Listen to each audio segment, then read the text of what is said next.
We've got a chance now for our starting lineups from point guard to center. This game should be a good one. And guys, what are we going to be looking for in this one from Douglas? Well, he's really good defensively at anticipating plays and then forcing players in areas where they don't want to go, where they become more vulnerable for turnover. And one more thing to point out about him is what a rugged player he is, how hard he works every game, and he's always battling. The Detroit Pistons come into this one following loss, guys, to Chicago and the Bulls in the Windy City. Kevin, I know they feel terrible about how it turned out. I mean, the game was really going as expected until they got surprised with the surge late in the game. Totally overtook them and took them by surprise as well. Yeah, you got that right, Clark. It was shocking for the tournament fans. I was surprised watching the game, but sometimes momentum can do that.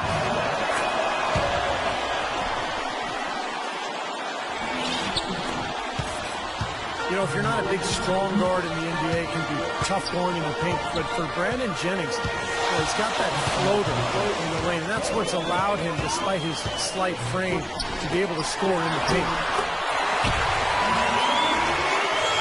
James, the pass to Haslam. Good, and the assist goes to LeBron. He always knows where his teammate's going to be, and Kevin, that will let him put the ball where he wants it, right waiting for him. And you know, going back to Jennings, it's so fast, incredibly explosive. He can really, Clark, get into the lane. Yeah, but you know, he struggled finishing at the rim. Some of that because of his size. Not really a physically imposing guy. Developing that floater and learning to avoid NBA shot blockers is something that he has to continue to develop. Bosh kicks to LeBron. 2 seconds left. Offensively, 1 of 4 to start. Still trying to find his struggle. And Drummond throws it down. You can see the eye contact there. Gave a little nod and then burst to the rim for the alley-oop slam. No doubt, Clark. A pair of teammates with a terrific feel for each other out on the floor. And what a play to make it a close game, a potential momentum builder.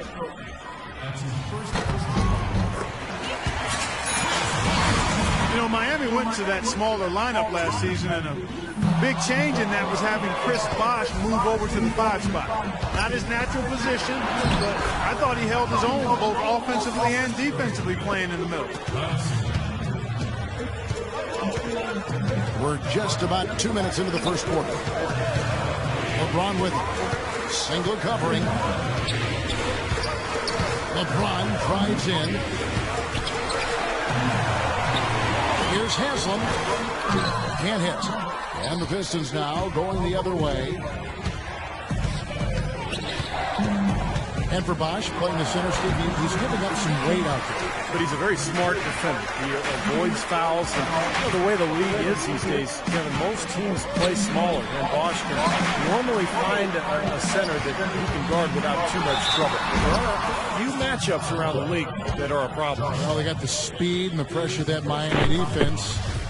You think they're able to compensate for any lack of size inside by using those other things? Yeah, that's normally the case against, I would say, the vast majority of the league.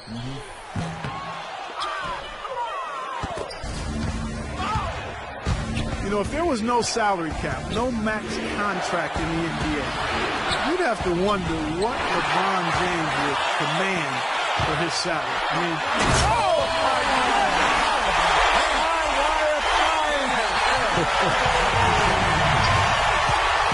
up and away, he was in the clouds on that one, folks. Elevation, gentlemen, that's what we just witnessed. Man, can he get up there or what? And Brandon Jennings gets the whistle that time.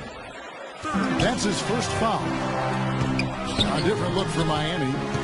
Anderson, he's checked in for Bosh. Natty comes in for Udonis Haslem.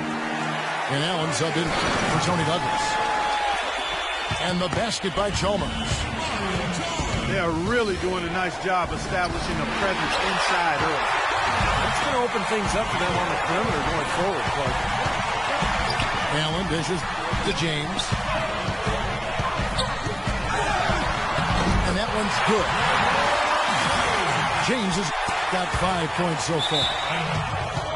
He had his choice of finishing moves there, and you just got to love the fact he went old school with the finger roll. Cole's checking for Mario Chalmers. Jennings kicks to Singler.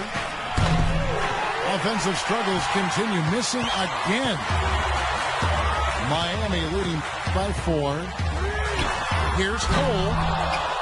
No good on the 3. Last outing for Miami, it was a loss to the Hawks in Atlanta. And that result was no surprise, Clark, because they played very loose with the ball that night. Yeah, they were carefree. Footloose and fancy-free with the ball doesn't get it done. And how often do we see it, Steve? The team that loses the turnover battle loses the game. And a closer look here at the hustle stats for the Heat. But great hustle defensively through 2 quarters of play, contesting everything, starting to rack up those block shots, guys. Another thing, I mean, they've done a great job early of creating chaos on defense, being disruptive and getting steals through the first half of today's game. This quarter has not been his best. The defense may be starting to affect him a little bit. That's the kind of defense required when he's got the ball near the hoop. They were right in his face. Pass to Jennings. And he lays it straight in. Jennings has got 6. Beautiful job angling his body, shielding the big man from the ball on his way to the basket. That's really the only way to do it if you're going to take it down there amongst the tall trees.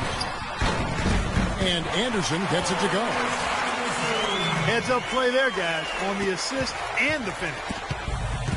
Pistons trail by 6. They really want to find that igniter here. Yeah, that's right. Kevin, the offense has basically been running in place. They got to get going. And Singler gets to Smith. Clock at 6. Kicks it out to Jennings. Here's Caldwell Pope. That falls. Great assist by Brandon Jennings. 8 seconds left here in the opening quarter. And the bucket counts. He's on his way to the free throw line. Trying to make it a 3-point play. Well, that's one way he can finish, but not the only way. He's got a lot of tricks up his sleeve. Stuckey outside. No good trying to beat the buzzer. And that concludes the first quarter of play. Heat out front. They lead by 6. And we'll be back with you for the start of the second quarter when we return.